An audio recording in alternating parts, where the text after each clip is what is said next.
morning, kindergartners! Welcome to your online learning experience with Miss Frank and Miss Booth's dog, Mabel. Mabel, say hi. Say hi. She's very enthusiastic and excited about learning online these next few weeks, right? Okay, you can get down. Okay, so before we kick off our close reading and phonics and sight word practice today, I want you to take 10 seconds, you can count them down, and look at your screen and tell me exactly what you did for spring break.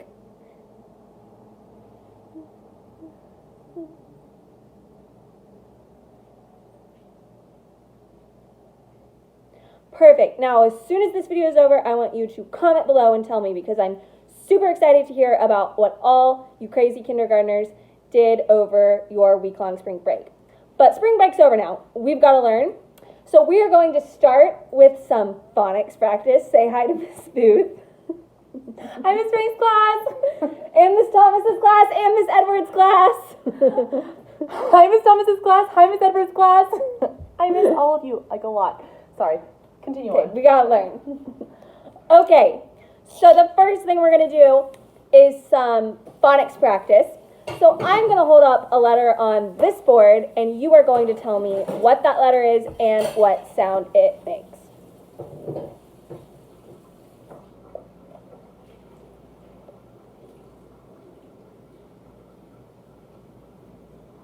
Now this is kind of tricky over a video, but if you said this letter is B and it makes ba, ba, ba, then you are correct. Give yourself a high five.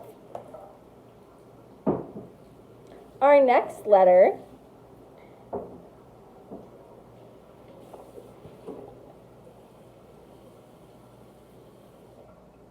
if you said this letter is D and it makes da, da, da, you are correct. Now I'm going to see if I can trick you.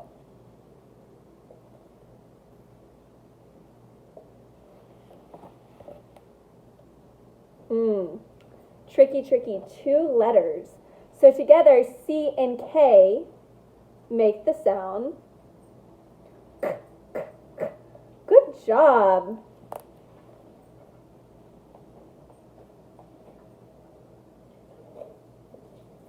And finally, two letters. Don't let Miss Frank trick you. What sound do these two letters make? If you said shh, shh, shh, you are correct. You can give yourself a high five. So now that we've done some phonics review, it is time to move into sight words. If you are from Miss Frank's class, you know that sight words are a pretty big deal because they help us learn to read. If you said read, good job. Sight words are a big deal because they help us learn how to read. So I'm going to hold up a sight word, and if you are in Miss Edwards or Miss Thomas's class, then you need to tell me what that sight word is. I'm going to give you 5 seconds in between each sight word. If you are in Miss Frank's class, you need to tell me what that sight word is, but you also need to make sure that you're doing your chants and cheers so you remember how to spell them.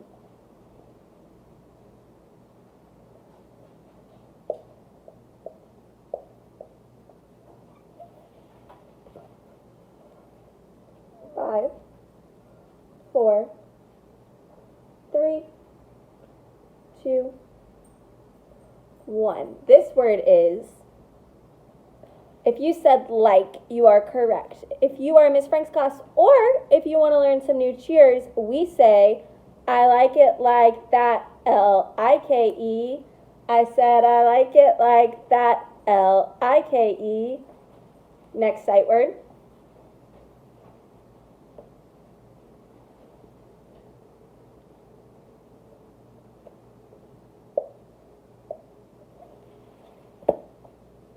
You have 5 seconds to tell me what this sight word is.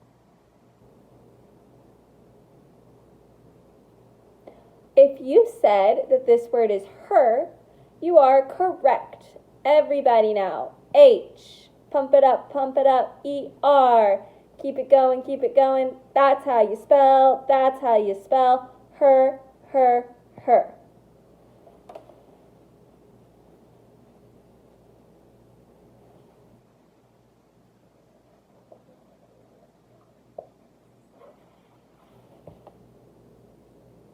You have 5 seconds to tell me what this sight word is. And this sight word is, if you said me, you are correct. You'll never find another like me. E-E. We spell it M-E.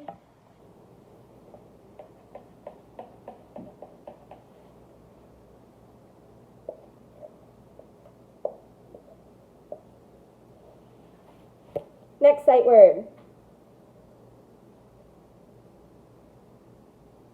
If you said this sight word is stop, you are correct. S-T-O-P, stop, pop, and lock. S-T-O-P, stop, pop, and lock. We have one more sight word, and that is going to be,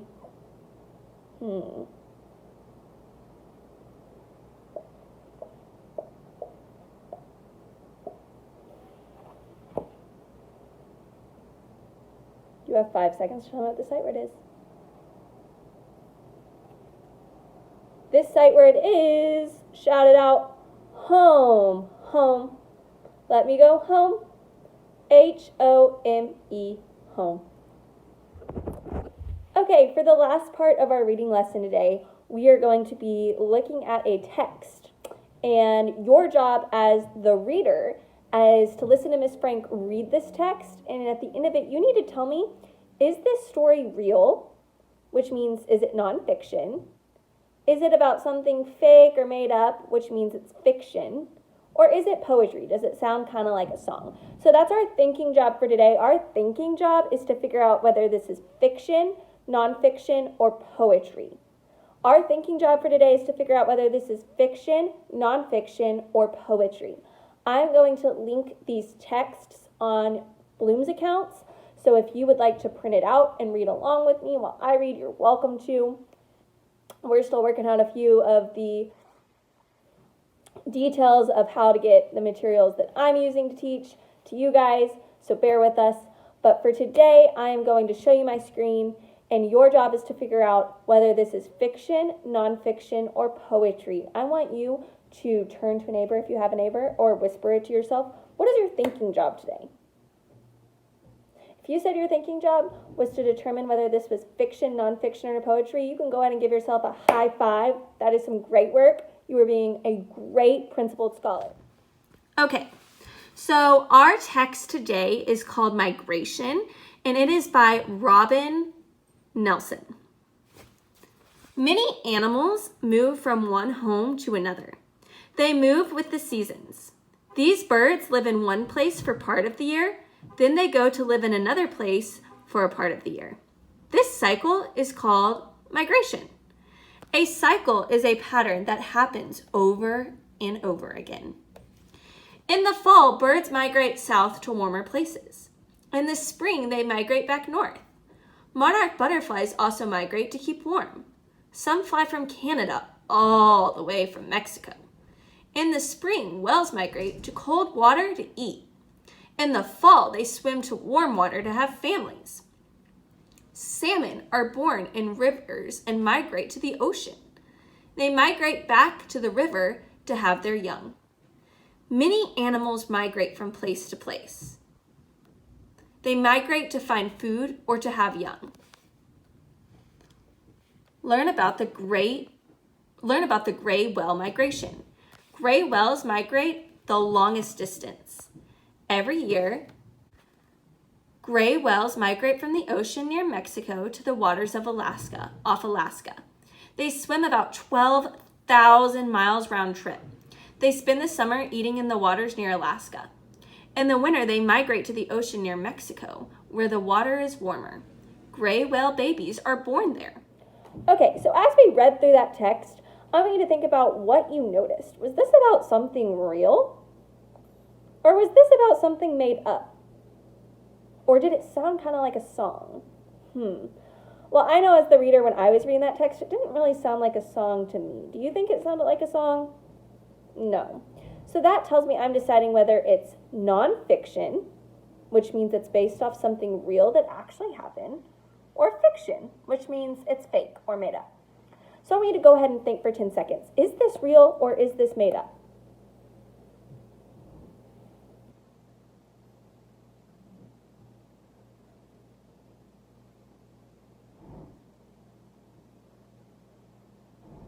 If you said this was real, you are correct. And because it's real, we know that this text is nonfiction.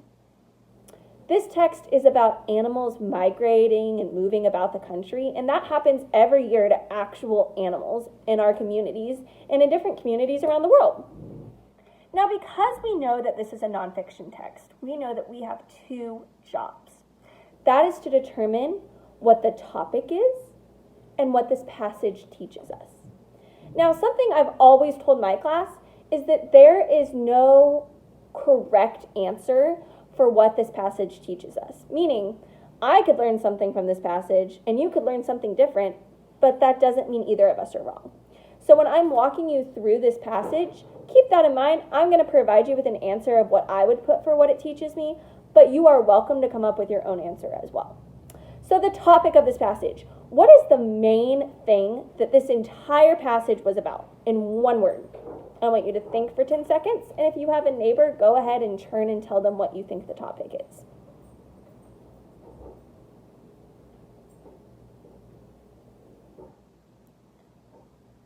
Kind of a big word, but if you said migration, you are correct. This entire passage is about how animals migrate or about migration.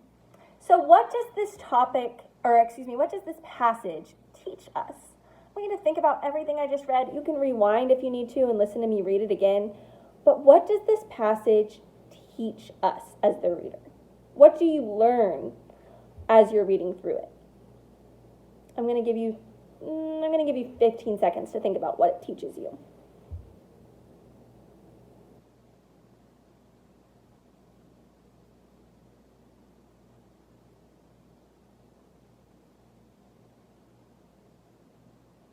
Okay, so if you have an answer and you have an adult close to you, I want you to go ahead and try and write that answer down on a sheet of paper. You can go ahead and pause this video.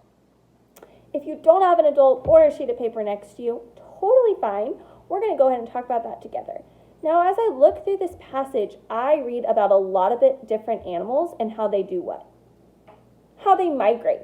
So I would say that this passage probably teaches me about all the different ways and places that animals can migrate throughout the year. Okay, so that's an end to today's reading lesson. But on a happier, less educational note, me and Miss Booth and good old Mabel, come on. Here she is. Mabel. Mabel. She's not cooperating with the camera. She doesn't know what's going on. Just wanted to let you know that we miss you guys so much. And we're so excited for when we finally get to see you. But until then, keep watching our educational videos. And we're thinking about you all the time. And we're looking at old pictures that make us giggle and laugh until then. I miss you guys. That's all I have to say. I hope that you are enjoying your time with your families. And I hope to see you soon. Say bye, Mabel. Bye. Bye.